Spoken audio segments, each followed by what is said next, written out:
So the new year is here, and with it, the fight for the midterms begins. And so far, the Democrats don't seem to have much of a message other than attacking President Trump. But now, one Democrat is saying that that alone is not going to cut it.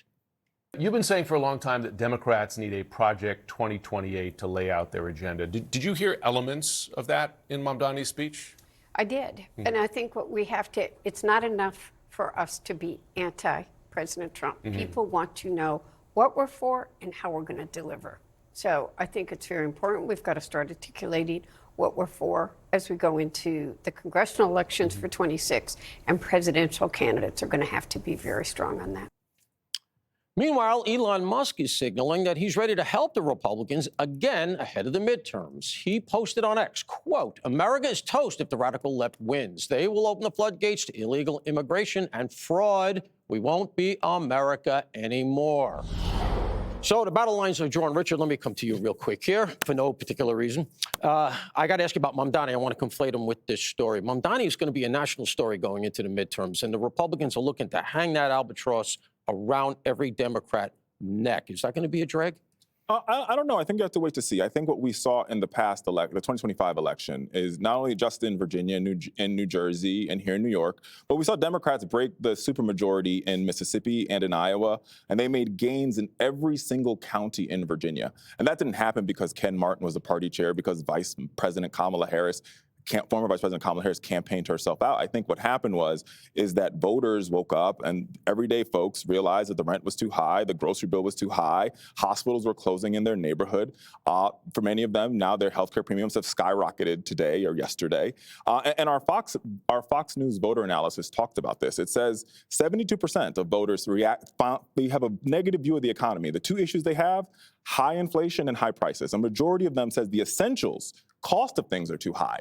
And so I think if Democrats want a path forward, they got to listen to what the voters told them, a cross-section of voters told them in 2020, and this past election, 2025, and carry that forward. What is going to be their solutions to decrease the cost of pricing in a world in which Donald Trump and the White House is calling affordability a hoax? I still think that, that all said, Mamdani is saying he's going to solve all that. He's going to be a national figure. The media is here, and that's going to really impact things. Kennedy, I want to come to you. They're saying that young men are particularly up for grabs here. I can't believe that with the likes of Adam Fry out there, this alpha male.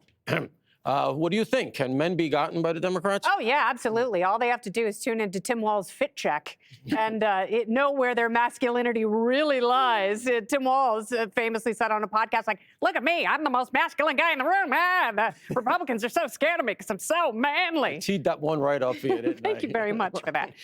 And, there are a lot of guys who look at these policies and they're like, oh, wait a second. So I will be cold-shouldered out of the workforce and then expected to shoulder the tax burden when, all of these socialist policies come to fruition. No, thank you.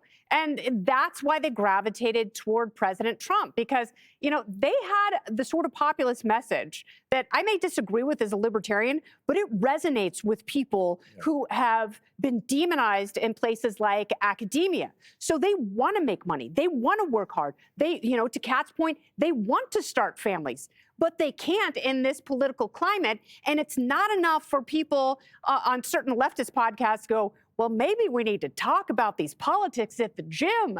Maybe we need to stop demonizing protein and stop using terms like mansplaining. Yeah. But, Debbie Dingell is absolutely right. And recognize that there are two genders, right? I mean, that would be a star, for instance. Kat, what do you got?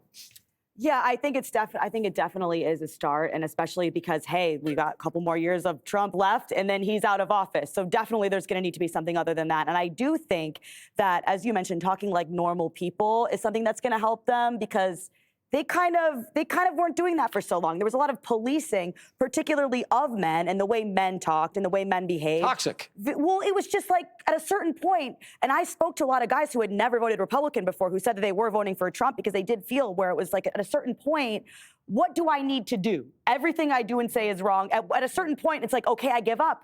I quit. So it almost felt like an act of rebellion for these men to vote for Trump, where maybe they weren't even Republicans themselves. And then also, I think you mentioned albatross. A big albatross for a lot of people was being told for so long that there was something wrong with you if you thought that Biden didn't seem like he was doing okay. And then they just slotted Kamala in. So a lot of people were like, okay, you think that, Trump's so bad and you're trying to say all these things. Oh, that just that what he says, I don't like some things he says, that's enough. A lot of people, that's not enough anymore.